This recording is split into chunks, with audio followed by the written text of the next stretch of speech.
Boa noite, caros alunos e alunas. Sejam bem-vindos à nossa última teleaula para a disciplina de micro e macroeconomia. Hoje o nosso assunto é princípios de microeconomia. Porém, antes de chegar a este assunto tão importante na nossa disciplina, eu irei retomar com vocês alguns dos conteúdos que estudamos na teleaula de número 3, ou seja, na teleaula anterior, onde estudamos a política macroeconômica. Naquela aula, então, foi estudado as três principais políticas macroeconômicas de um governo e, somado a isso, entendemos também os ambientes econômicos aos quais estão inseridas e desenvolvidas estas políticas econômicas. A primeira política econômica foi a chamada política monetária. A política monetária, ela busca, então, administrar a oferta de moeda na economia e garantir de uma forma ideal a sua liquidez. Então, a maior preocupação da política monetária é fazer com que todos os agentes econômicos tenham acesso à moeda na economia. E este acesso venha garantir o processo de crescimento e desenvolvimento econômico. É claro que a política monetária ela não se preocupa apenas com a oferta por si só.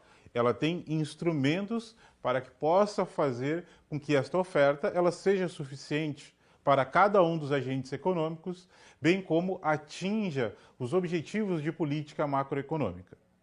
Os instrumentos de política monetária que estudamos foram controle das emissões, depósito compulsório ou as chamadas reservas obrigatórias, ou seja, nada mais é do que um percentual ou uma taxa que os bancos comerciais devem colocar ao banco comercial em função dos depósitos à vista, ou seja, imaginem, por exemplo, uma instituição bancária recebe uma determinada quantidade sob depósito à vista e o Banco Central cobra uma taxa sobre este depósito à vista.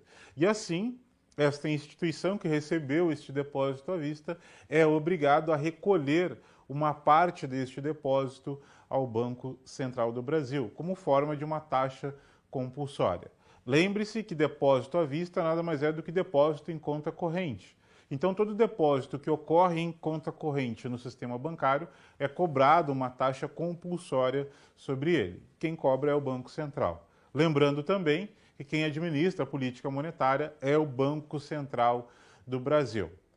Além do depósito compulsório, nós temos também o chamado mercado aberto, ou open market, que nada mais é do que uma tradução para o inglês, e muitas literaturas utilizam deste termo para se referir a mercado aberto em política monetária. A política monetária, ela tem então por missão, com o mercado aberto, comprar e vender títulos da dívida pública, ou os chamados títulos públicos federais. Então o governo ele consegue comprar e vender títulos para que possa controlar a liquidez na economia, bem como resgatar ou antecipar receitas para o seu caixa e assim financiar as contas públicas. Além do mercado aberto, temos também o redesconto. Nada mais é do que um empréstimo que o Banco Central realiza aos chamados bancos comerciais. Então temos quatro instrumentos de política monetária que são importantes: controle das emissões, depósito compulsório, mercado aberto e ainda redesconto. Lembrando que a política monetária também administra a taxa básica de juros da economia, a conhecida taxa Selic. Lembrando também que a taxa Selic nada mais é do que o preço da moeda na economia. E assim estudamos a política monetária. Logo após o estudo da política monetária, entendemos da política fiscal. A política fiscal nada mais é do que a administração das receitas tributárias e das despesas fiscais. Então, de um lado, o governo tem uma arrecadação tributária e, de outro lado, ele tem um gasto fiscal. O que é um gasto fiscal? Nada mais é do que a compra de bens e serviços na economia. E o que são receitas tributárias? São impostos, taxas, multas e outros que o governo vem a cobrar de toda a população. Qual é a maior parte da receita tributária em uma economia? São os chamados impostos diretos e indiretos. Impostos diretos incidem diretamente sobre o consumo, sobre a renda do indivíduo. E os impostos indiretos, eles incidem sobre o consumo. Entendido, então, este lado de política fiscal, nós conseguimos, desta forma, entender que nada mais é do que a administração das receitas tributárias e das despesas fiscais. Logo após a política fiscal, estudamos a chamada política cambial. E a política cambial, ela tem por missão administrar a taxa de câmbio na economia. E o que vem a ser taxa de câmbio? É o preço da moeda em comparação a uma moeda estrangeira.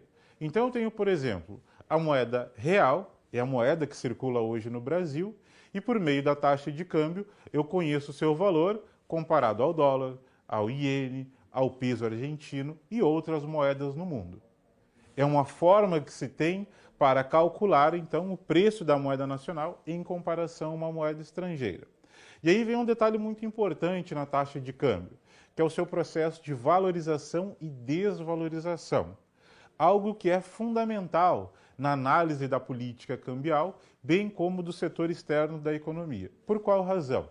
Porque a taxa de câmbio ela influencia diretamente nas exportações e nas importações de um país.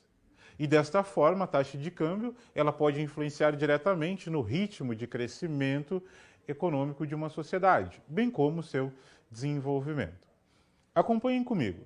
Um processo de valorização é quando a moeda nacional ganha valor frente a uma moeda estrangeira.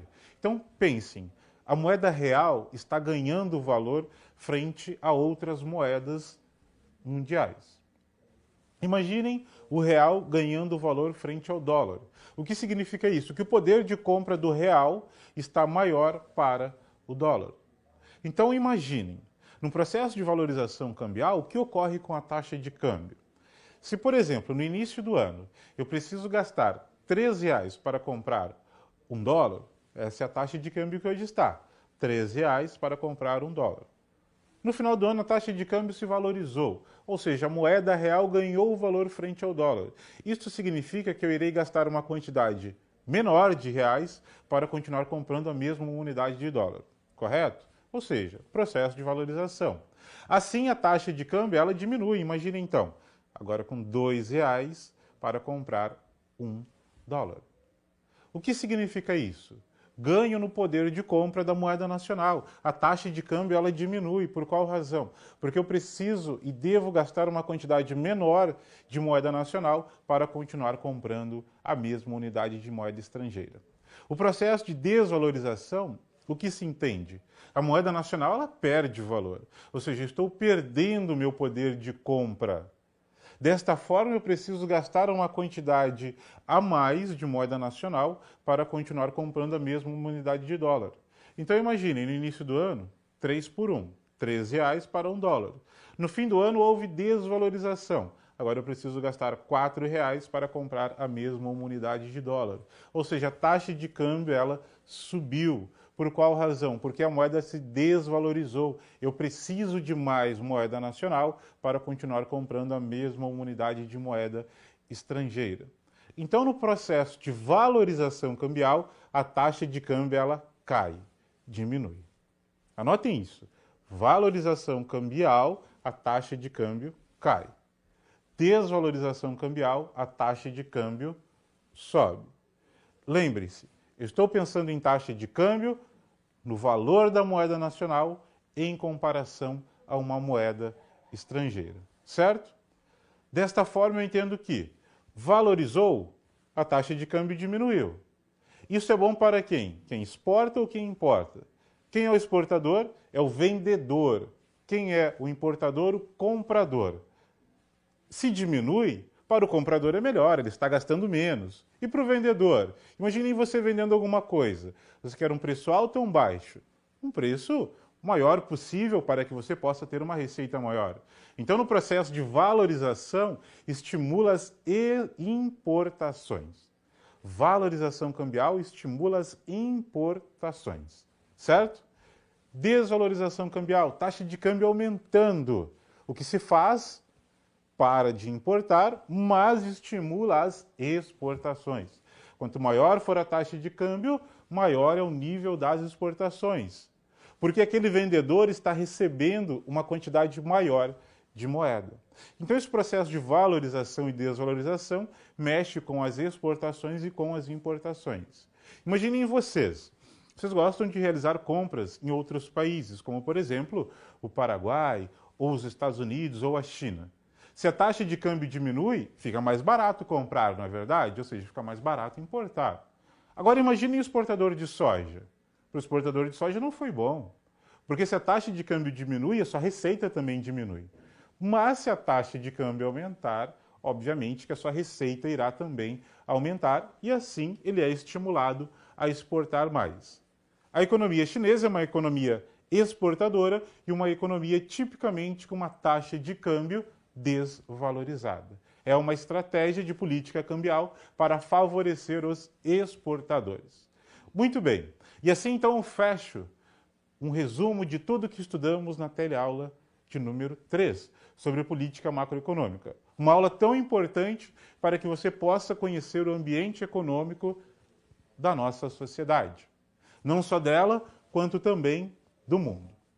Bom, ao entender então de macroeconomia na aula de número 3, nós fechamos os principais conteúdos que foram propostos para as teleaulas. Agora nós iremos estudar a outra parte, a microeconomia. Uma parte da economia que é voltada ao estudo individualizado dos agentes econômicos, onde a nossa preocupação qual é? Analisar o comportamento da oferta de uma empresa e analisar o comportamento da demanda de um consumidor ou de um grupo de consumidores. Por essa razão, vamos entender então o que é essa microeconomia e os seus pressupostos básicos e iniciais. Vamos ao quadro para que eu possa apresentar a vocês os objetivos da nossa aula. Então, o primeiro objetivo será entender os princípios da microeconomia, logo depois compreender os fundamentos da demanda e oferta de mercado, bem como seu devido equilíbrio. E, por fim, analisar as estruturas de mercado. Então vejam que os nossos objetivos eles estão voltados a compreender o comportamento da oferta, o comportamento da demanda. Ou seja, eu não estou mais pensando agora em um comportamento macro de todos envolvidos, mas sim de um indivíduo apenas e as variáveis que venham a influenciar neste comportamento. Conforme estou aqui discutindo com vocês, a microeconomia examina as ações dos agentes econômicos em empresas nas atividades produtivas. Seu foco é a interação destes agentes no mercado. Assim, dentre os seus estudos, se destacam a oferta, a demanda, o equilíbrio de mercado, as estruturas de mercado, a teoria da firma e a teoria do consumidor.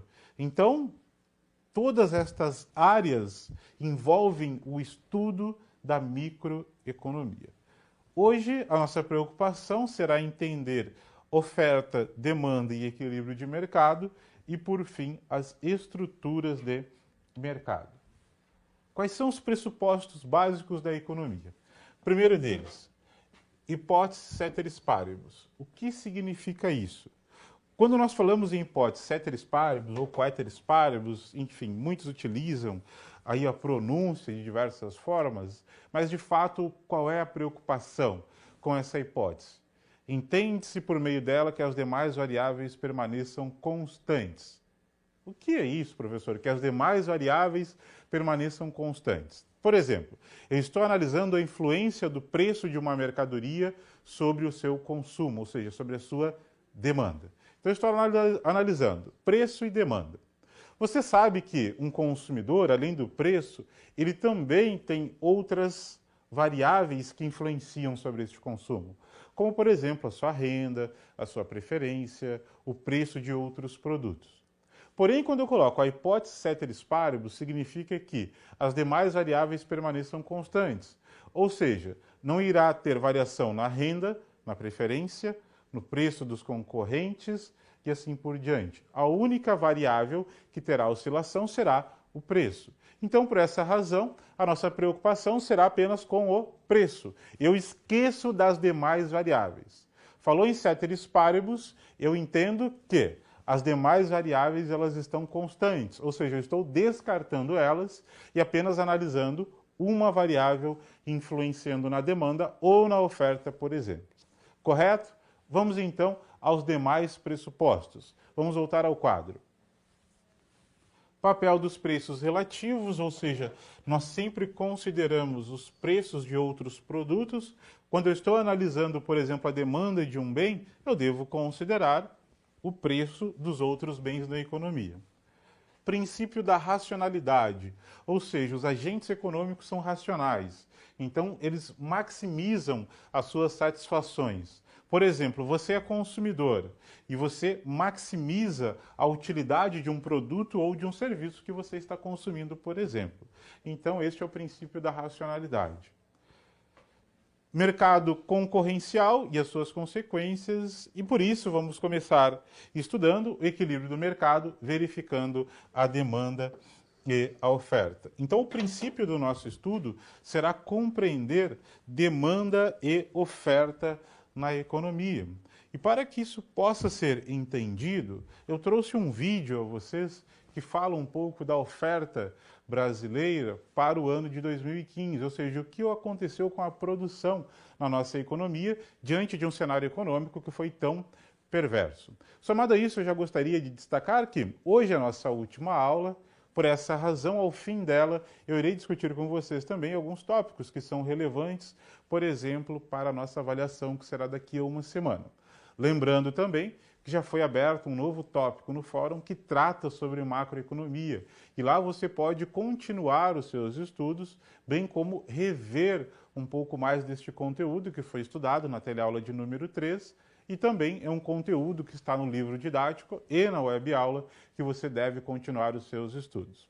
Enfim, vamos então ao vídeo para que você possa compreender um pouco da realidade da produção econômica brasileira e logo depois eu volto com a análise da oferta na economia. A economia brasileira teve uma queda de 3,8% no ano passado. É a maior recessão em 25 anos. Na conta do Produto Interno Bruto, o PIB, entraram os valores dos bens e serviços que a nossa economia produziu no ano passado. Olhando pelo lado de quem produz, a indústria levou um tombo de 6,2%, o maior dos últimos 19 anos. Nesse mesmo período, o setor de serviços nunca tinha caído. Ele engloba os bancos, supermercados, cabeleireiros e é o que mais emprega no Brasil.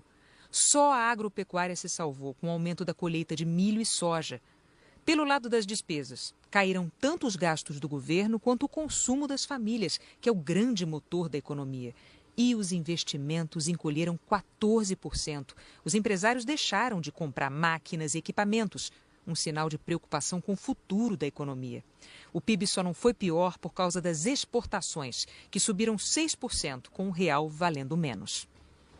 E o que todos esses números traduzem é a realidade de milhões de brasileiros que têm sofrido os efeitos da crise todos os dias.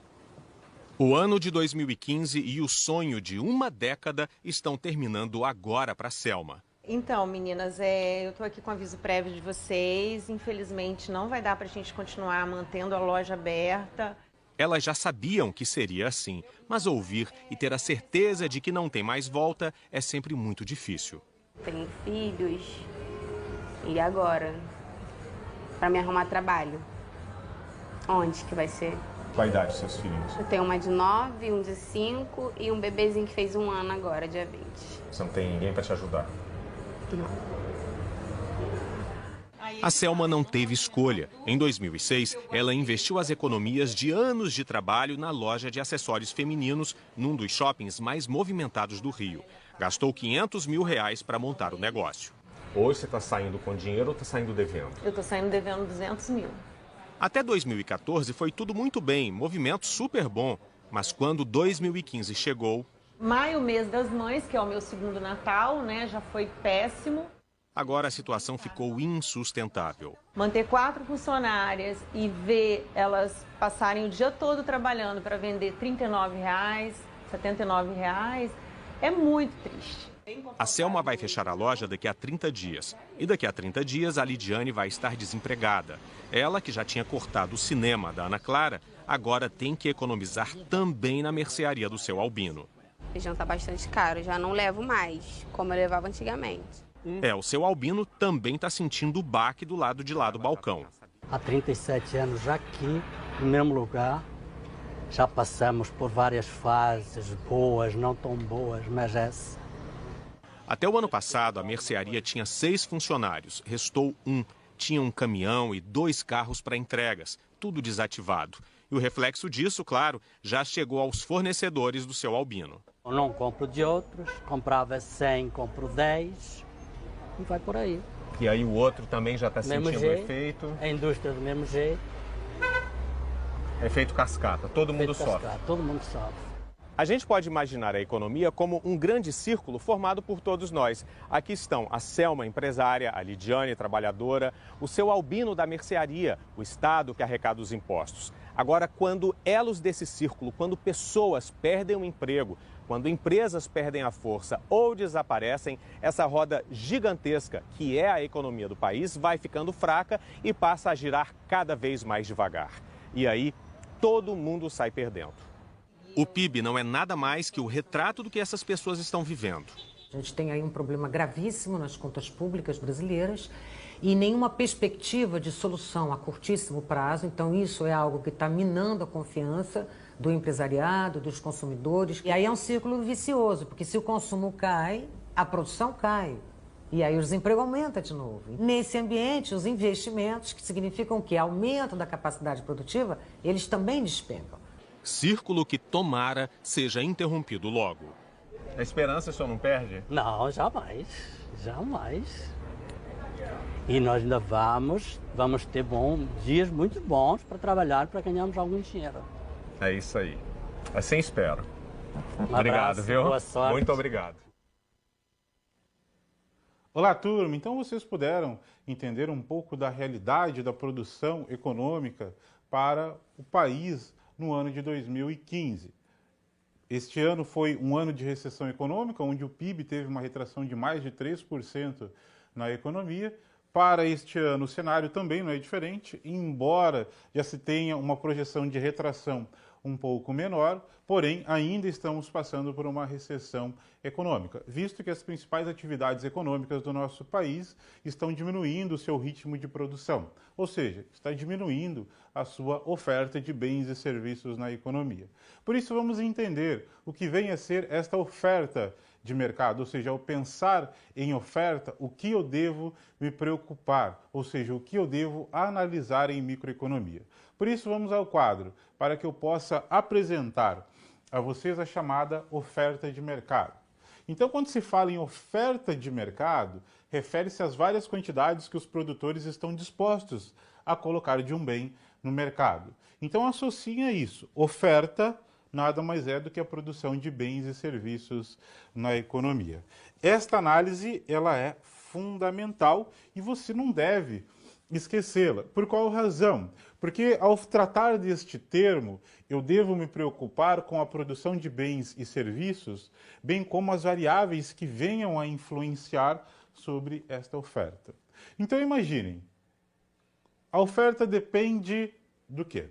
Quando eu falo em oferta, eu falo em produção de bens e serviços. E a produção de bens e serviços em uma economia, ela depende do quê? Primeiro, do preço do bem. O preço do bem refere-se à receita unitária daquele produto e para aquele produtor. Então imaginem vocês. Imaginem se você tem, por exemplo, um colega na sua sala que vende, por exemplo, um produto qualquer. Por exemplo, produtos em catálogo, que muitos meninos ou meninas também o vendem. Então imaginem, por exemplo, ele vendeu um perfume aí para um colega na sua sala. Esta venda nada mais foi do que uma oferta, ou seja, ele realizou a oferta de um produto que foi este perfume. O que representa o preço deste perfume para o vendedor? A sua receita unitária, ou seja, o preço daquele bem representou a sua receita de venda para aquela unidade. Qual é o comportamento do vendedor para o preço do bem? O seu comportamento é o seguinte: ele busca ter a melhor e maior receita possível do mercado. Então ele tem duas estratégias, ou vender mais ou aumentar os preços. É sabido que, dependendo da estrutura de mercado ao qual ele está, ele não tem a capacidade de mudar o preço, mas ele tem a capacidade de continuar vendendo mais, ou seja, uma quantidade maior, então é uma estratégia. Mas ele sabe que, se o preço daquele produto aumentar e ele tiver disposição para vender mais, ele irá preferir esse cenário. Se você é vendedor de um produto ou de um serviço, você sabe disso. Se o preço do seu produto está aumentando no mercado e você consegue colocar uma quantidade maior deste produto no mercado, é bem provável que esta será a sua ação. Não se preocupem com o seguinte agora. Professor, mas se o preço está aumentando, a demanda vai cair. Esta é uma análise que não iremos fazer neste momento. Nós estamos pensando no comportamento do produtor, na sua racionalidade. E a preferência dele qual é? Preço maior ou preço menor? Preço maior. Todo aquele que vende e fabrica um produto, ele prefere que quanto maior for o preço do seu produto no mercado, melhor é para ele.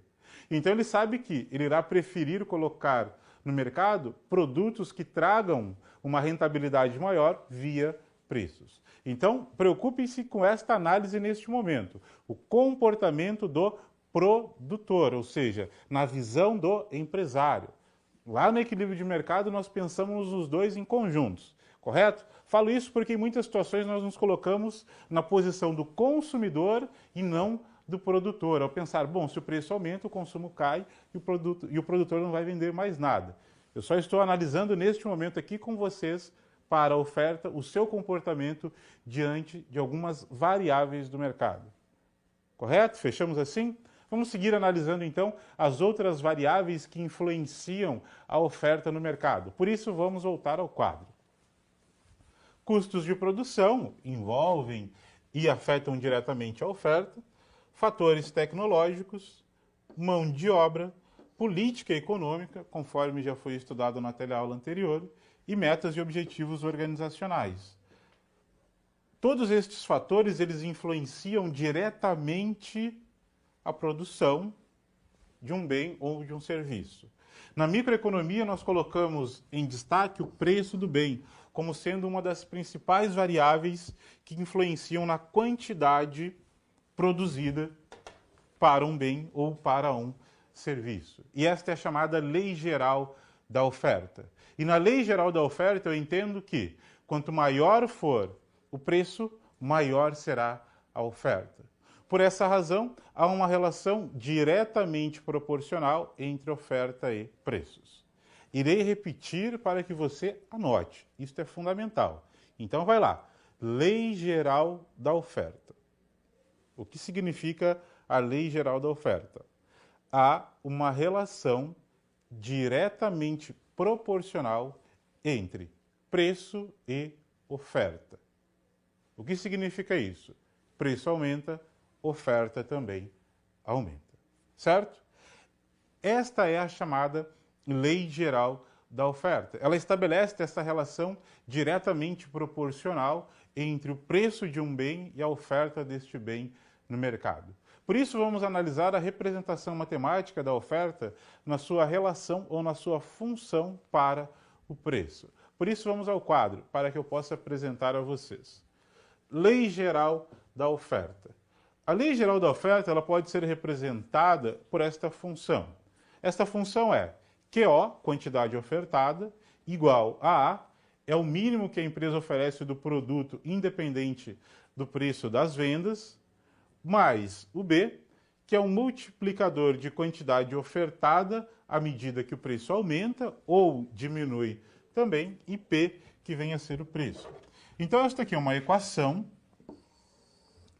para que a gente possa compreender as perspectivas da oferta em função do seu preço de mercado. E nós podemos notar que o sinal ele é positivo. E o que significa um sinal positivo nesta equação?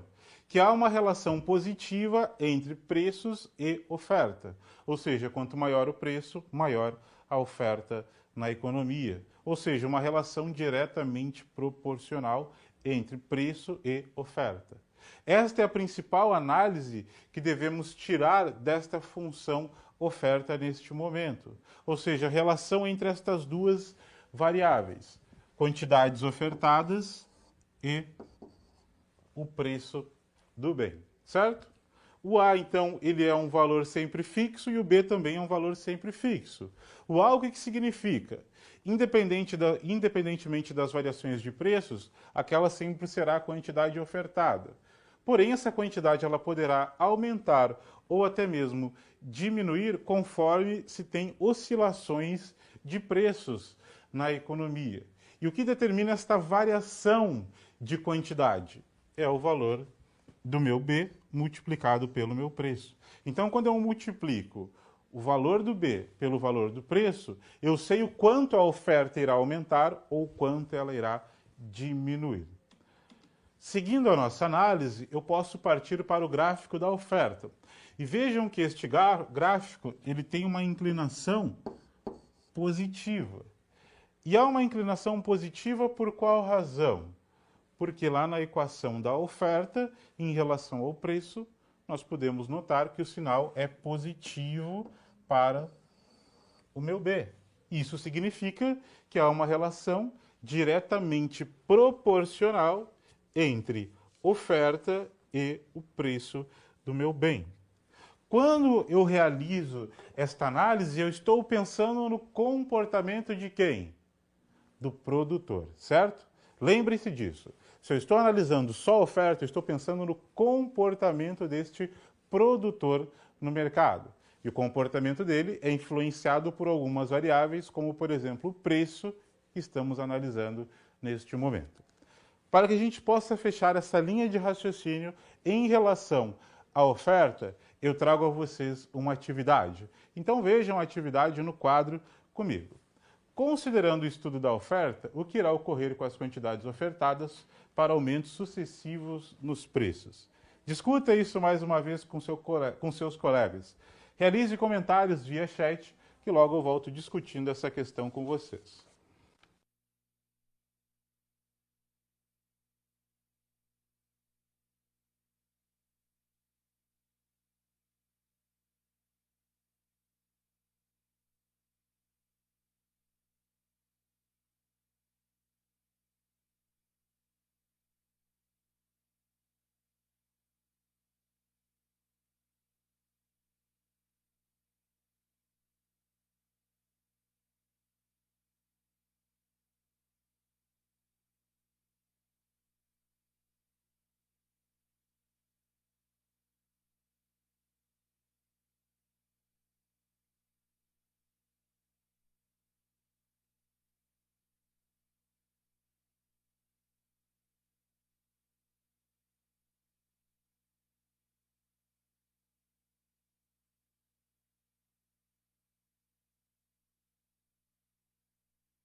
Olá, turma! Vamos voltar então com a participação do polo de Luiz Eduardo Magalhães, da Bahia.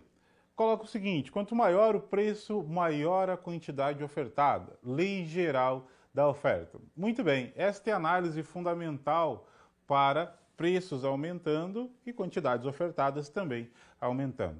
É muito importante entender o seguinte na Lei Geral da Oferta, bem como na oferta de mercado. Quem manda na oferta nessa situação é o preço, ou seja, eu estou analisando o comportamento da oferta em função do preço. Então a oferta ela reage aos preços de mercado. E esta é uma análise também conhecida como a chamada análise ceteris paribus, ou seja, eu estou analisando uma variável influenciando na outra e esquecendo ou mantendo as demais constantes. Porque no pressuposto básico da economia, ceteris paribus significa isso, que as demais variáveis permaneçam constantes. Assim eu esqueço das outras variáveis e apenas analiso oferta em relação à sua ou seu preço de mercado. Então vejam, quem reage é o ofertante, ou seja, o produtor, em função do preço. O preço aumenta. O que ocorre com a oferta? Aumenta ou diminui? Segundo a Lei Geral da Oferta, ela aumenta. É uma teoria que temos na parte microeconômica para compreender o comportamento dos empresários. E é assim que você deve analisá-la. Ou seja, esta é uma teoria desenvolvida na microeconomia para compreender o comportamento dos agentes produtores sob variáveis econômicas. Correto? Não esqueçam disso. Então eu tenho a oferta, o preço determinando a oferta. Ou seja, eu tenho um preço que determina as quantidades ofertadas no mercado. Esta é a chamada Lei Geral da Oferta, na chamada teoria na teoria microeconômica. Vamos voltar ao quadro para que eu possa continuar agora discutindo com vocês a chamada demanda de mercado. Refere-se à quantidade de um bem qualquer que os consumidores desejam adquirir durante um determinado período de tempo, em função do preço, da renda, da preferência, dos preços relativos e etc. Então, o que eu estou pensando nesta situação? Demanda. Agora, a minha preocupação é analisar o consumo, o comportamento do consumidor. Estou esquecendo o produtor e analisando o comportamento do consumidor. Quais variáveis influenciam neste consumo? O preço do bem, a renda do bem, a sua preferência por aquele produto ou outro e o preço dos bens relativos. Ou seja, se eu estou consumindo um produto de uma marca, qual é o preço do produto de outra marca? Ou seja, o chamado preço relativo. Analisar a demanda ela é fundamental, principalmente num curso de administração de empresas, que tem uma das preocupações que é manter a sua carteira de clientes, para que assim possa remunerar o capital que foi investido nas atividades produtivas e operacionais de uma organização.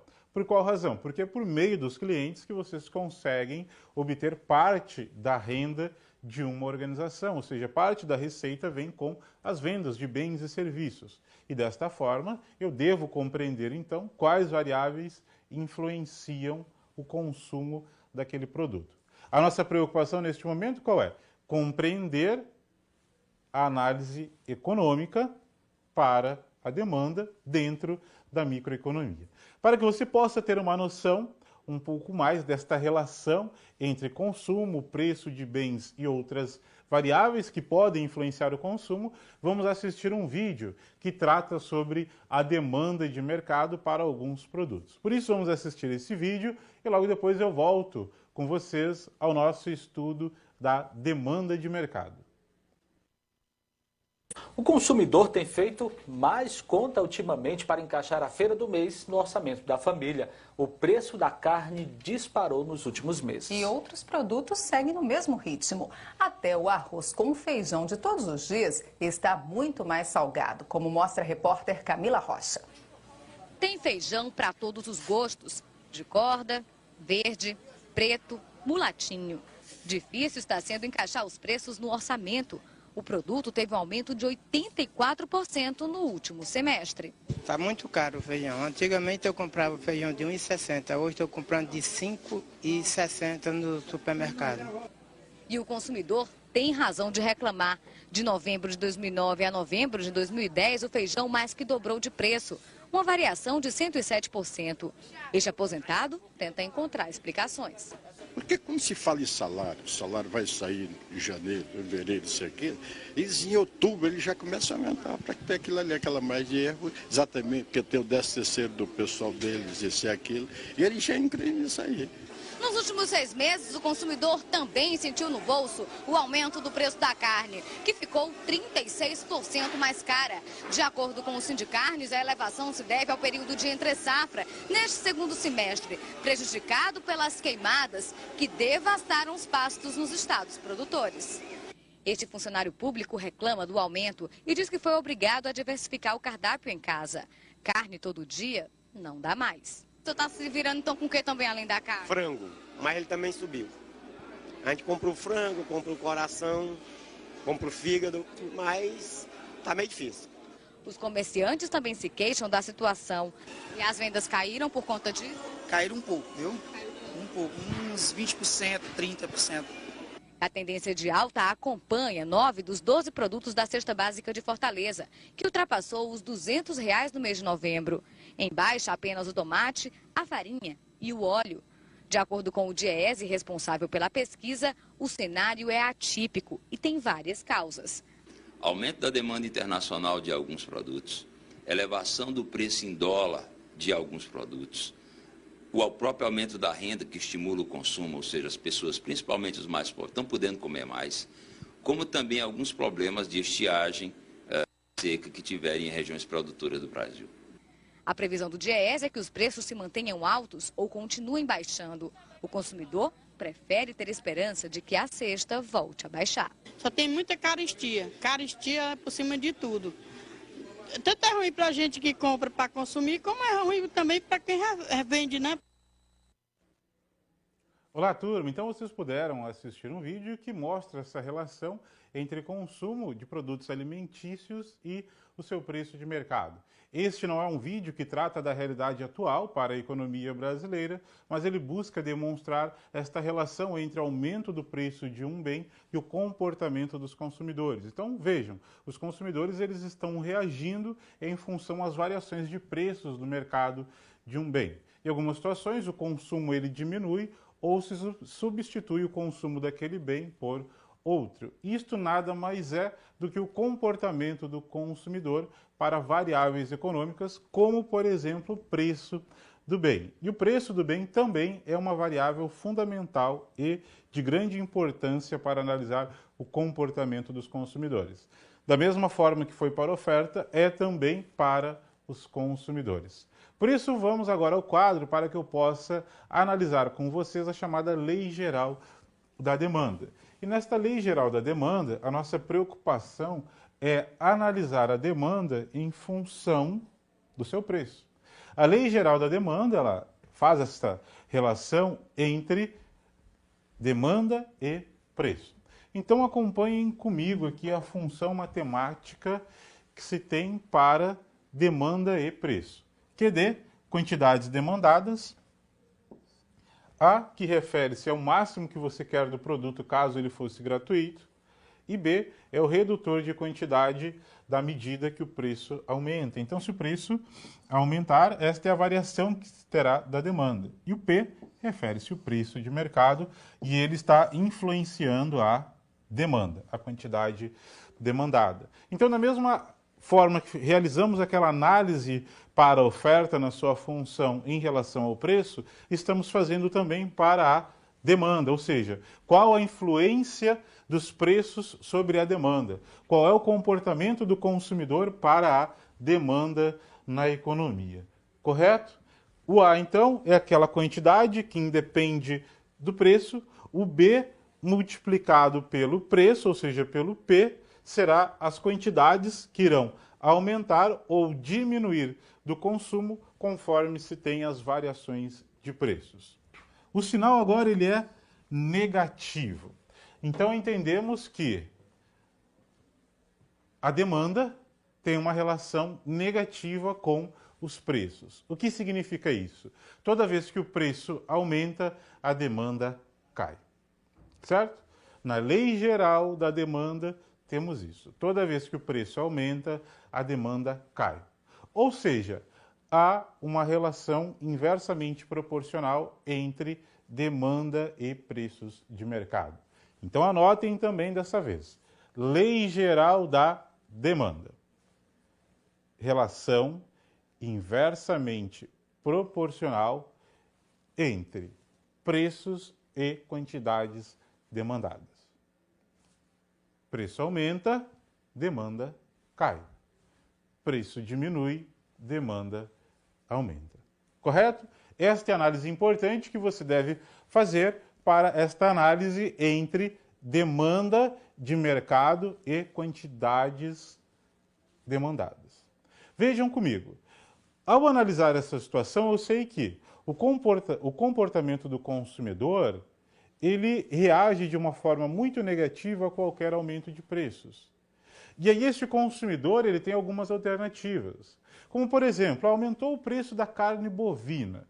Eu paro de consumir carne bovina, se for possível, obviamente, e passo a substituir por outras carnes, como, por exemplo, carne de aves ou de peixes, por exemplo. Ou seja, é uma situação, uma alternativa que eu tenho. Eu estou diminuindo o meu consumo em função do aumento do preço daquele bem.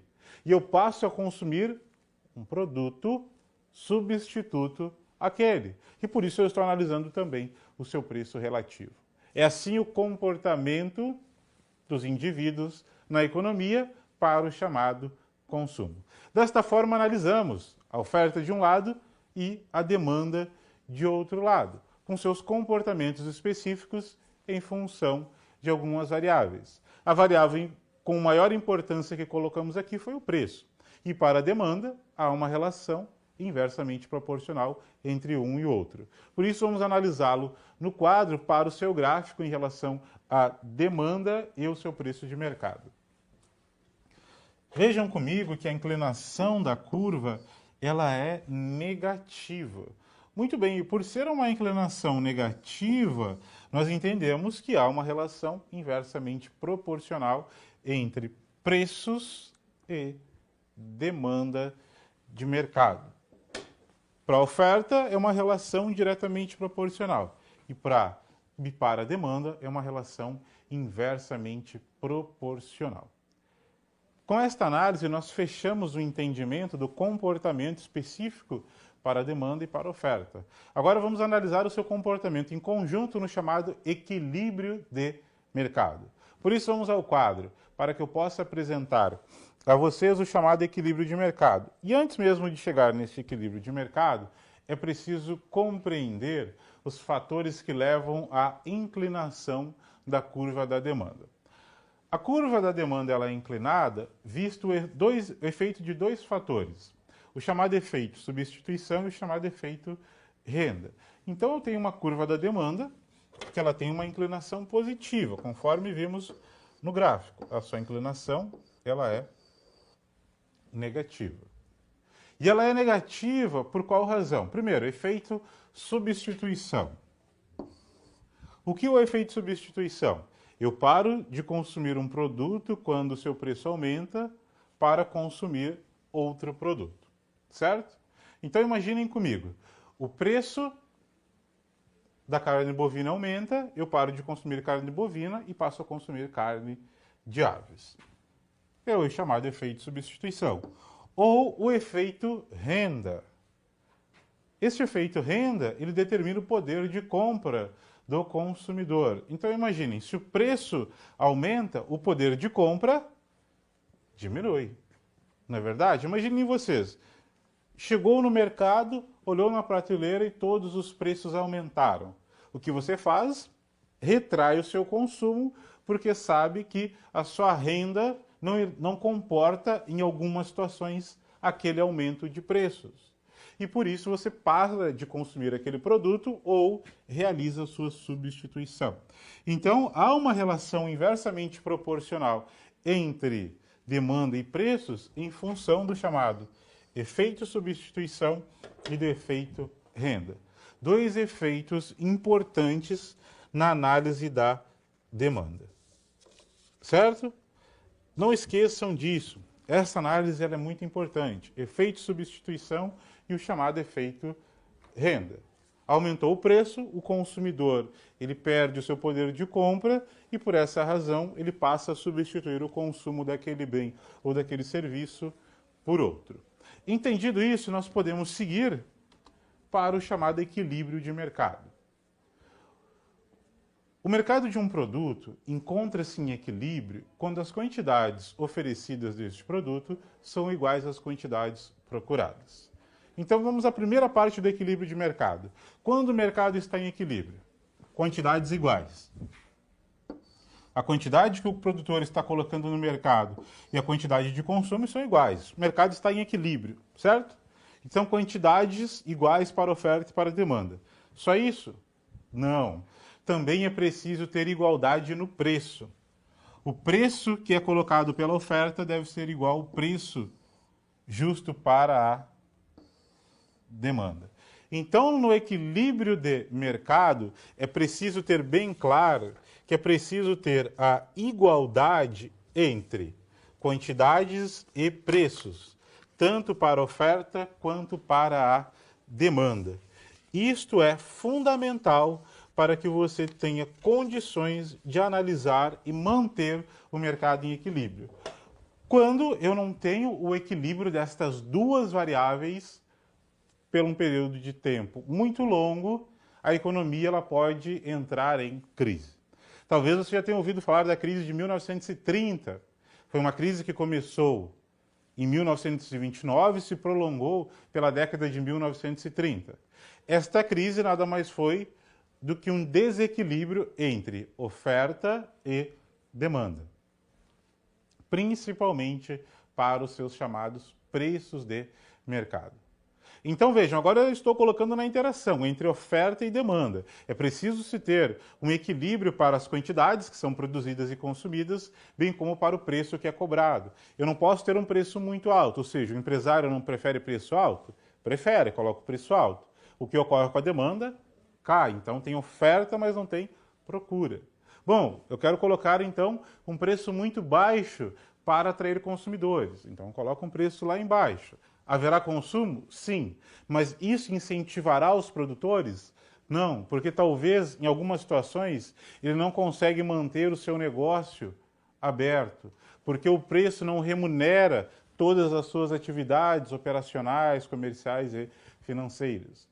Então, desta forma, é preciso ter um equilíbrio para o preço, que ele seja suficientemente bom para os produtores, para que eles possam pagar por toda a sua produção e ainda ter um lucro, e o consumidor conseguir tomar aquele produto com um preço que caiba no seu bolso, ou seja, no seu poder aquisitivo. Então, o equilíbrio de mercado é isso, um equilíbrio entre oferta e preço para demanda e oferta. E assim vamos ao quadro para que eu possa apresentar a vocês o gráfico para o equilíbrio de mercado. O equilíbrio de mercado, graficamente, ele ocorre quando há o cruzamento entre a curva da oferta e a curva da demanda. E neste ponto eu tenho a igualdade de preço para a oferta e para a demanda, e eu tenho a igualdade também das quantidades, tanto para a oferta quanto para a demanda. Então é na intersecção entre a curva da demanda e a curva da oferta que se tem o chamado ponto de equilíbrio do mercado. Lembrando mais uma vez que o ponto de equilíbrio é quando eu tenho a igualdade entre preços e quantidades na economia. Vamos seguir no quadro para que eu possa apresentar agora a vocês o comportamento dos agentes econômicos. Então, na microeconomia, os agentes são maximizadores de resultados. Os empresários maximizam o lucro e, para isso, precisam ampliar a diferença entre os custos totais de produção e a sua receita de vendas total. Os consumidores maximizam a satisfação de suas necessidades, empregando seu dinheiro na compra de produtos e serviços. Esta é a racionalidade dos chamados agentes econômicos, racionalizando as suas satisfações. Seguindo para a análise de equilíbrio de mercado, vamos pensar no governo agora, ou seja, na intervenção governamental. O governo pode intervir na economia para manter o devido equilíbrio? Sim, ele pode. Como ele faz isso, professor? Ao pensar no equilíbrio de mercado, o governo tem 3 políticas fundamentais para equilibrar a oferta e a demanda. O primeiro delas, a política fiscal, por meio dos tributos. O governo ele pode cobrar uma quantidade maior ou menor de tributos para regular o preço, para mais ou para menos, e assim deixar o mercado equilibrado. Outra é a chamada política de preços mínimos. O que é esta política de preços mínimos? É quase que uma política de garantir a renda do produtor. Por qual razão? Em algumas situações, quando o preço está caindo muito, o governo se compromete a comprar parte ou a totalidade da produção por um preço fixo, que é um preço normalmente acima do que a expectativa do mercado. Então, por exemplo, o preço está caindo. O que o governo faz? Ele já fixa um preço de compra. Para qual situação? Mesmo que o preço continue caindo, aquele produtor ele tenha condições de vender ao mercado, vender ao governo e assim conseguir uma renda suficiente para continuar as suas operações. Então esta é a política de preços mínimos, ou seja, é um preço que o governo estabelece de compra para parte ou a totalidade da produção, normalmente a produção agropecuária, e assim ele consiga garantir uma renda suficiente para aquele produtor que deseja continuar no mercado, bem como manter as suas atividades operacionais rentáveis. Um outro tipo de política é a chamada de tabelamento de preços. E o que é essa política de tabelamento de preços? É quando o governo ele estabelece um teto máximo para o preço de um produto. É uma das formas que o governo tem para controlar os preços na economia ou mantê-los estabilizados. Ou seja, ele não deixa os preços aumentarem de forma demasiadamente ao que venha comprometer o equilíbrio de mercado. Então, o tabelamento, o governo estipula um teto máximo para o preço que ele pode ser comercializado no mercado. Então, por exemplo, eu estou vendendo soja no mercado. Exemplo hipotético. Estou vendendo soja no mercado. E o governo estabelece que cada saca de soja de 60 quilos pode ser vendida por um preço máximo de R$ 80. Muito bem, o mercado só pode negociar soja ao preço máximo de R$ 80. Pode negociar preços abaixo? Pode. Pode negociar preços acima? Não, em função do tabelamento. Então, política de preços mínimos, o governo estabelece um preço mínimo para que ele possa comprar parte do produto daquele produtor que está colocando este produto no mercado. Esta é uma alternativa para que o governo venha garantir renda aos produtores.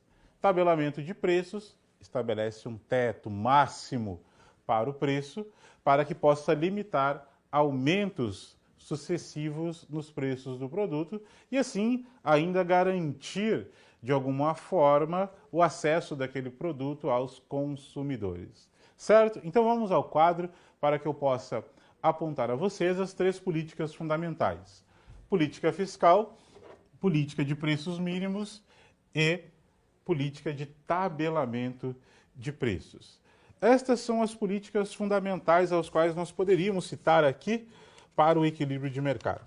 Agora iremos fazer um momento breve de perguntas para que você possa nos enviar algumas perguntas que envolvem o conteúdo da microeconomia que estudamos até este momento. Então vamos a esse momento breve de perguntas e logo eu retomo com vocês respondendo as perguntas na medida do possível.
Olá, turma. Então vamos voltar aqui com algumas perguntas que foram nos enviadas. Primeira delas do Polo de Assis. Forte abraço aos alunos do Polo de Assis que estão participando conosco, bem como os demais polos que estão aí ativamente participando da nossa sala. O Polo de Assis nos pergunta o seguinte: a política de tabelamento de preços existe em nosso governo? Sim, ela existe. Normalmente ela existe para os chamados produtos agropecuários. É uma forma que o governo tem de conter aumentos muito exagerados de alguns produtos da área agrícola, por exemplo. Então existe sim no governo, então alguns produtos in natura. E o que são produtos in natura? São aqueles produtos que saem direto do campo. Então, por exemplo, eu colhi arroz e estou agora vendendo sacas de arroz para o processamento dele. Então, este arroz que saiu do campo e está enviando em sacas para ser processado, ele tem o seu preço tabelado normalmente. Vamos à próxima pergunta nos enviada. Polo de Tapetinga nos coloca o seguinte, por meio do aluno André. Forte abraço ao aluno André e aos demais alunos deste polo.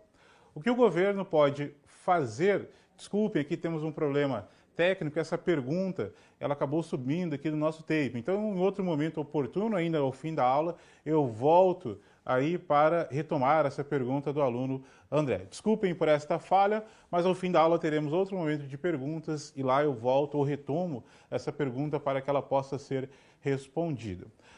Outros polos nos perguntaram também sobre a fórmula para a Lei Geral da Oferta e Lei Geral da Demanda. Na verdade, não é uma fórmula, e sim uma equação. Esta é uma equação de estimação, ou seja, eu consigo estimar a demanda ou a oferta para uma variável. Então, a todo momento, esta equação ela pode mudar. Porque, por exemplo, eu posso pegar a equação para a demanda por um produto qualquer na região sul e posso pegar a demanda para este mesmo produto lá na região norte e a equação ser totalmente diferente. Por qual razão? Eu estou analisando o comportamento da demanda ou da oferta para uma variável que é o preço. E este comportamento da demanda ou da oferta, ela muda para o produto, ou para a região, ou para a época de ano. Então não é uma fórmula, e sim uma equação, e uma equação de estimação para o comportamento da oferta ou da demanda, que vem a depender, obviamente, dos dados que se tem para realizar esta estimação. Correto? Então, não se preocupe em achar que isso é uma fórmula e sempre estará pronto lá para que você possa, então, aplicar e encontrar o resultado da demanda. Não é assim, é uma estimação. Os valores, obviamente, eles ficam fixos dentro desta equação, mas ela depende da situação ao qual se está observando. Lembrando que na web aula este conteúdo há e você pode continuar também os seus estudos por meio dela para que possa, inclusive, se quiser realizar alguns cálculos, para treinar um pouco dessas estimações de demanda e oferta. Vamos ao quadro, para que eu possa apresentar a vocês agora o conteúdo das chamadas estruturas de mercado. Então vejam só, segundo Vasconcelos 2010, as várias formas ou estruturas de mercado dependem fundamentalmente de três características: número de empresas no mercado, tipo de produto e existências de barreira ao acesso de novas empresas. Então, quando se fala em estruturas de mercados, a nossa preocupação é compreender o comportamento de um grupo de consumidores em um determinado mercado. Então, eu estou analisando o comportamento dos consumidores e dos produtores, principalmente dos produtores, em uma estrutura de mercado. E assim eu posso ter uma estrutura extremamente concorrencial ou uma estrutura extremamente concentrada. Talvez você conheça alguns mercados que são muito concentrados, correto? São aqueles mercados que têm poucas empresas operando. Em outros mercados, não. Há uma infinidade de empresas que vendem produtos e serviços. Isso nós chamamos em microeconomia das chamadas estruturas de mercados. E com estas estruturas, o nosso objetivo é compreender o comportamento estratégico de cada um destes produtores para estes mercados. Então vejam, o primeiro que nós temos, a primeira estrutura é chamada concorrência perfeita. Este é um modelo de estrutura de mercado para compreender o comportamento dos produtores na economia. Então vejam, é um modelo, gente. Não podemos entender que de fato isso ocorre na economia. É um modelo para compreender o comportamento dos empresários ou produtores. Então, na estrutura de mercado denominado de concorrência perfeita, temos as seguintes características. Primeira delas, número elevado de participantes, certo? Então, tem uma infinidade de empresas participando. Os produtos são homogêneos. A concorrência perfeita, ela entende que os produtos eles são similares.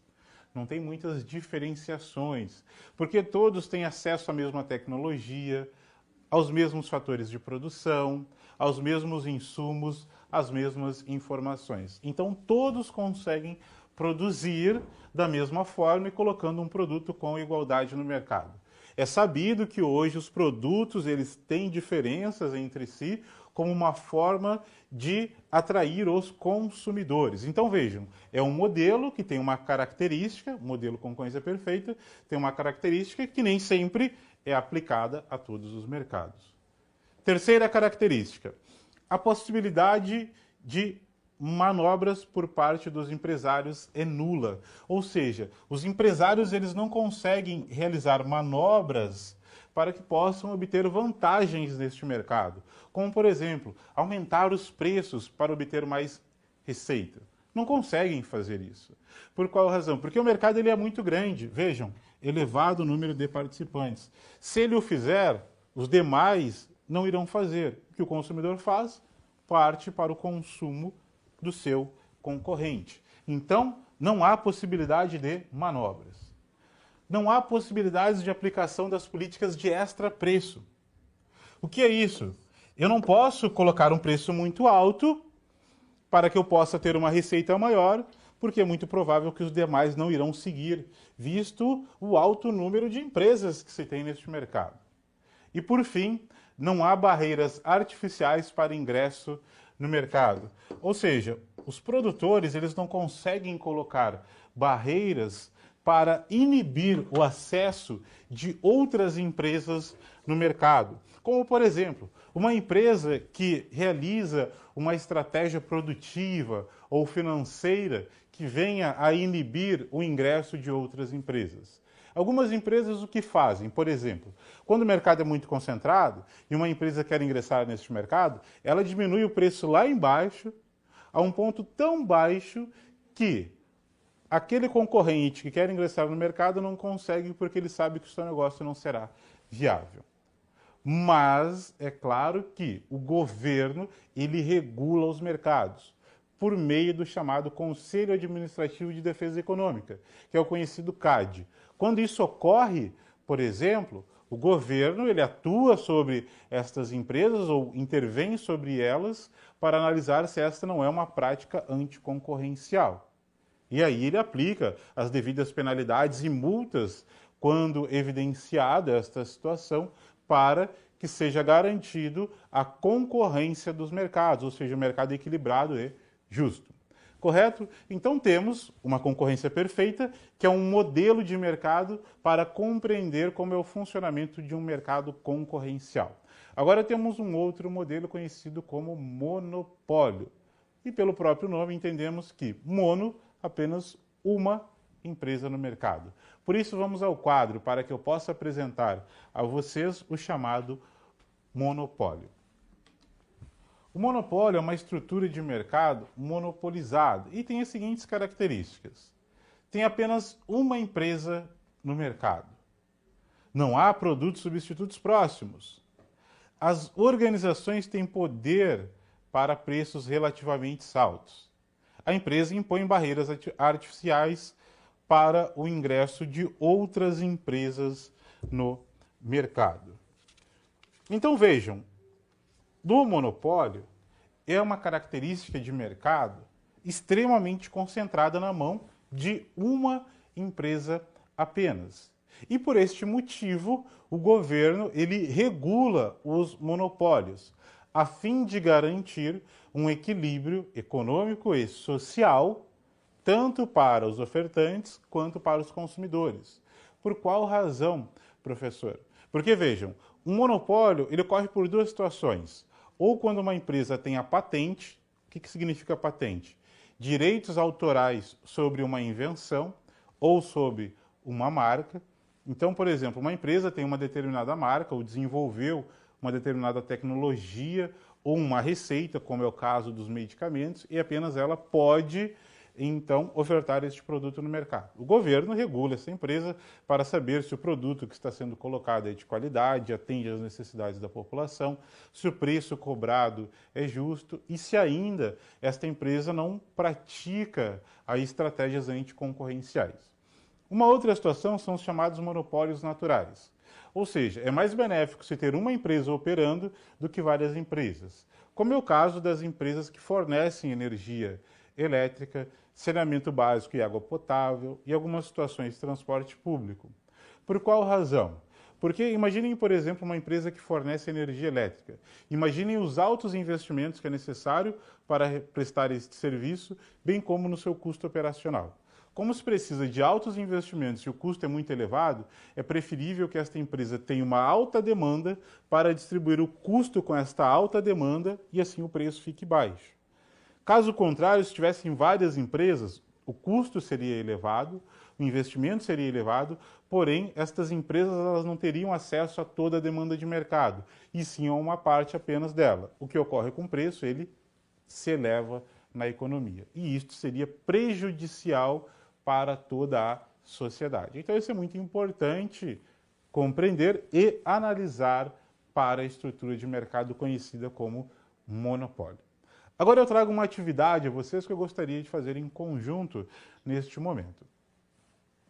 Em quais situações o monopólio será mais benéfico para a sociedade em relação a uma estrutura de mercado concorrencial? Esta atividade eu gostaria de fazê-la com vocês porque é o caso dos chamados monopólios naturais, conforme aqui estou discutindo com vocês. Ou seja, é preferível se ter uma empresa do que várias. Por qual razão? Porque esta empresa ela conseguiria, então, ofertar um produto com um preço de mercado menor e, obviamente, com uma segurança técnica maior e com uma qualidade também maior. Porque imaginem várias empresas de energia elétrica fornecendo este serviço em uma cidade. Imaginem os riscos que se teriam com acidentes e fornecimento de energia nas residências, nas empresas, nas repartições públicas. Como este é um serviço que tem um perigo, tem uma periculosidade muito alta, isso interfere diretamente na qualidade do serviço que é prestado. Correto? Isto é muito importante ao se analisar para o monopólio. Então vamos seguir a nossa análise para a próxima estrutura de mercado, que é conhecida como oligopólio. Por isso vamos ao quadro para que eu possa apresentá-lo. Oligopólio. Esta estrutura de mercado terá as seguintes características. Grande número de empresas no mercado. Porém vou colocar uma estrelinha a vocês. E depois eu menciono por quê. Os produtos podem ser diferenciados ou homogêneos, ou seja, pode ser tem diferenciação ou não, eles podem ser iguais. A possibilidade da formação de cartel pelas empresas. O que é um cartel? É uma organização que estabelece estratégias para que os produtores não venham concorrer entre si. Por exemplo, eles determinam o preço igual para todos, para que assim todos possam ter uma receita ótima. Ou determinam um nível de produção no mercado para que eles não venham concorrer entre si. Então eles estabelecem estratégias que passam a ser benéficas a todos eles. Esta é uma atitude de mercado que é combatida pelo governo por meio do CAD. A existência de barreiras para o acesso de novas empresas e ainda há um pequeno grupo de produtores que domina a oferta. Por isso foi que eu coloquei uma estrelinha na primeira característica. Por qual razão? Porque, vejam, pequeno número de produtores dominam a oferta. Então é um mercado que tem uma grande quantidade de empresas, porém um grupo muito pequeno domina grande parte da oferta. Imaginem, por exemplo, um setor específico, vamos supor, hipoteticamente, vestuário, em que 5 empresas ofertam 70% dos produtos de vestuário no Brasil. Ou seja, poucas empresas garantem aí a oferta para este produto no mercado. Isto é um oligopólio porque poucas empresas dominam grande parte da oferta. Para compreender um pouco mais sobre estruturas de mercados, vamos assistir um vídeo e logo depois voltamos com o nosso momento de perguntas para que a gente possa realizar o fechamento da nossa aula de hoje. Por isso, vamos então agora este vídeo. Vocês podem nos enviar perguntas também, este é o próximo momento da nossa aula, para que eu possa realizar o fechamento com vocês da nossa disciplina para as teleaulas de micro e macroeconomia. Vamos ao vídeo e logo eu volto com vocês.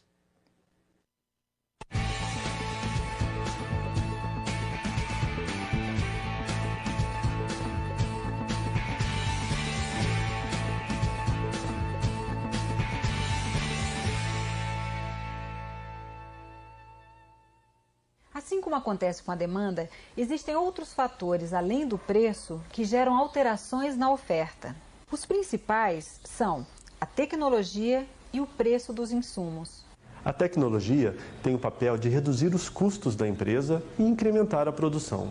Por exemplo, quando o chocolate é feito artesanalmente, sua produção é muito menor do que quando se usam máquinas e a produção é feita em escala industrial. Para produzir o chocolate, os produtores usam diversos insumos, como leite, açúcar, cacau, máquinas e mão de obra. Se algum desses insumos fica mais barato, a produção fica mais lucrativa. Logo, os produtores passam a oferecer mais desse produto. Como exemplo disso, podemos citar que um dos motivos das elevadas taxas de crescimento econômico da China é a mão de obra barata disponível por lá. Bem, já sabemos que a curva de demanda possui vários pontos que retratam possíveis preços das mercadorias e a respectiva quantidade que os compradores desejam adquirir naquele preço. Por sua vez, a curva de oferta traz os preços e as respectivas quantidades que os produtores estão dispostos a fabricar naquele preço. E qual será o preço final que fará com que tudo que foi produzido seja vendido? Qual o preço de equilíbrio do mercado? Note que há um único ponto de interseção das curvas de oferta e de demanda. Elas se cruzam no ponto E. Esse ponto é chamado de equilíbrio de mercado. Nele, temos o preço de equilíbrio, que faz com que a quantidade ofertada seja igual à quantidade demandada. Em relação ao nosso exemplo, o preço de equilíbrio é R$ 1,20, que implica uma quantidade ofertada e demandada de chocolate igual a 30 barras. As ações de compradores e vendedores conduzem o mercado naturalmente para o equilíbrio entre oferta e demanda. Mas o que acontece se houver desequilíbrio? No nosso exemplo, ao preço de R$ 1,20, a quantidade que os compradores desejam comprar e os vendedores desejam vender é 30 barras de chocolate. Se o preço for cotado acima de R$ 1,20, os vendedores vão querer vender mais de 30 barras, mas os compradores estarão dispostos a comprar menos que isso. Da mesma forma, se o preço for cotado abaixo de R$ 1,20, os vendedores vão produzir menos de 30 barras, mas os compradores estarão dispostos a comprar mais que isso. Haverá um excesso de demanda de barras de chocolate e os consumidores estarão dispostos a pagar mais pelo chocolate escasso. Novamente, o sistema voltará ao equilíbrio. Além das forças de mercado, o preço de venda do produto vai depender da estrutura de mercado existente. Os dois extremos são a concorrência perfeita e o monopólio. O mercado em concorrência perfeita é um modelo hipotético que retrata uma situação ideal, mas algumas condições devem ser atendidas. Deve haver muitos compradores e vendedores no mercado.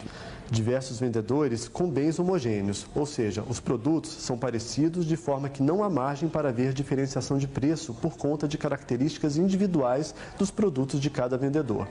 E ainda, livre entrada de firmas e compradores no mercado. Se algumas firmas tentarem exagerar no preço, o consequente aumento dos lucros atrairia novas firmas para esse mercado, aumentando a oferta total e empurrando o preço para baixo.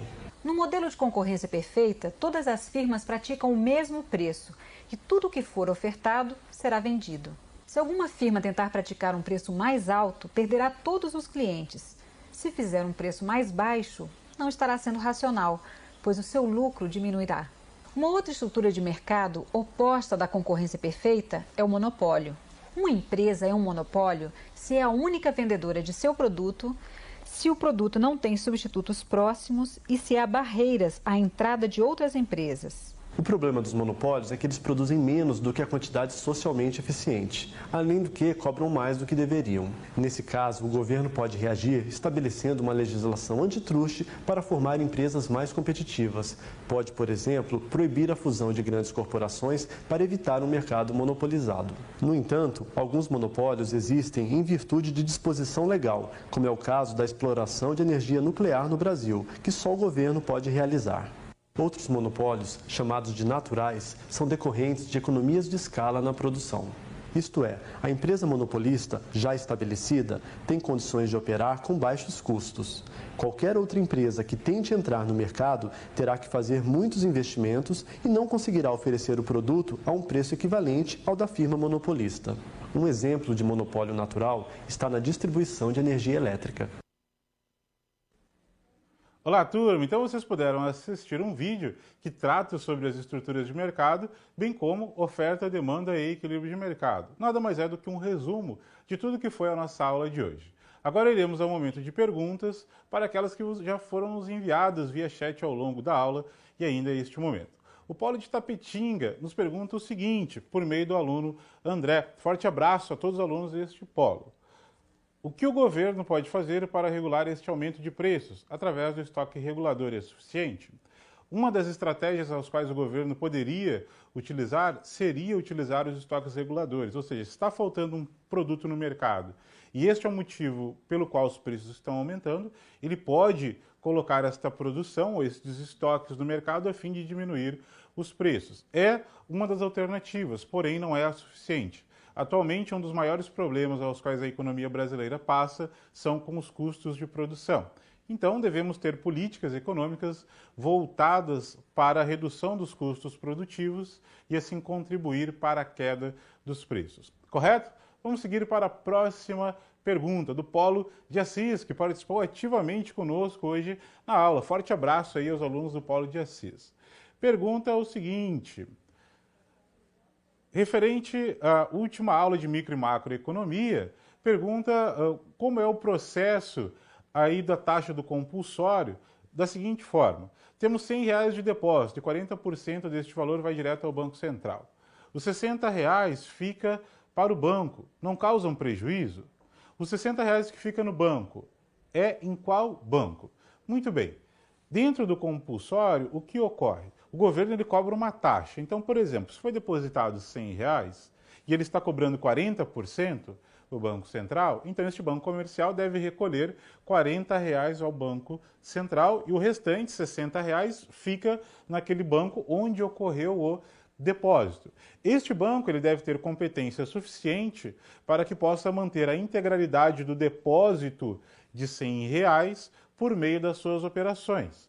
Quais são as suas operações? Se de um lado ele está captando recursos, de outro lado ele está vendendo. Então este banco deve ter uma receita suficiente para cobrir aqueles R$40 que ele teve que entregar ao Banco Central. Uma analogia que é possível se fazer ao compulsório é a cobrança de impostos. Ou seja, o governo cobra um imposto sobre uma mercadoria, o empresário paga e assim tem receitas para continuar as suas atividades operacionais. O Polo de Capim Grosso, por meio da aluna Paula, nos pergunta o seguinte. Forte abraço aí a Paula e aos alunos deste polo. Quais fatores contribuem para o processo de valorização e desvalorização da moeda? Isso irá depender do regime de câmbio. Por exemplo, em um regime de câmbio fixo, a taxa de câmbio não tem um processo de valorização e desvalorização. Agora, se for um regime de câmbio flutuante, é lei da oferta e lei da procura. Na economia brasileira, o que mais influencia a taxa de câmbio hoje são os investimentos estrangeiros em títulos públicos e no mercado acionário, ou seja, lá na Bovespa. Inclusive, você pode notar que há uma correlação entre o aumento e a diminuição da Bovespa com a taxa de câmbio. Por qual razão? Porque há uma entrada e uma saída de moeda estrangeira muito elevada por este meio, ou seja, por meio de investimentos financeiros. Correto, gente? Muito bem. Outras perguntas nós podemos discutir ainda ao longo da aula atividade. Por qual razão? Porque o tempo já não nos permite continuar colocando e respondendo outras perguntas, mas ficarei à disposição de vocês durante o chat atividade. Gostaria de destacar que A nossa prova, ou seja, a nossa avaliação de primeira chamada, bem como as demais, envolvem todo o conteúdo que foi estudado nas 4 teleaulas, inclusive na aula de hoje. Este conteúdo tem no livro, inclusive há outros conteúdos que envolvem a ementa no livro didático da disciplina e na web aula. Por esta razão, continue seus estudos por meio do livro didático e da web aula. Revisem as teleaulas para que possam rever todos os conteúdos importantes aos quais estudamos, bem como participem do fórum, porque lá colocamos tópicos relevantes para a micro e macroeconomia. Foi uma satisfação mais uma vez estar com vocês aqui. Gostaria de desejar um forte abraço a todos os alunos que participaram ativamente conosco. Muito obrigado pela colaboração de todos os tutores de sala, via chat, via fórum e assim por diante, que estão ainda participando conosco, e a equipe aqui de transmissão da Unopar, sempre ativamente contribuindo para esse processo de ensino e aprendizagem. Então, um forte abraço a todos, uma boa noite e vamos à aula atividade neste momento.